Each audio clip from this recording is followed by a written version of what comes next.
દેવી ભાગવતની અંદર બતાવ્યું આ બારાની અંદર કે જે માતા પિતા સંયમિત જીવન જીવે એમને ત્યાં દેવાંશી દીકરાઓના દીકરીઓના જન્મ થાય.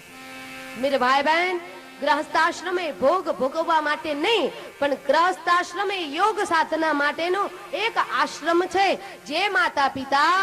આઠમ, અમાસ, પૂનમ, સંક્રાંતિ, નવરાત્રી, રામનવમી, જન્માષ્ટમી, શિવરાત્રી, કાળી ચૌદશ, પવિત્ર ત્યોહારો, જે આપણા હિન્દુના પવિત્ર ત્યોહારો જે કહેવાય છે, આ પવિત્ર ત્યોહારોની અંદર જે માતા પિતા પોતે સંયમની રેખા ઓળંગે અને ભોગની અંદર ડૂબે તો એમને ત્યાં ગાંડા, લૂલા, લંગડા, અપંગ, અપાહિત, બેરા અને બધીર બાળકોનો જન્મ થાય છે.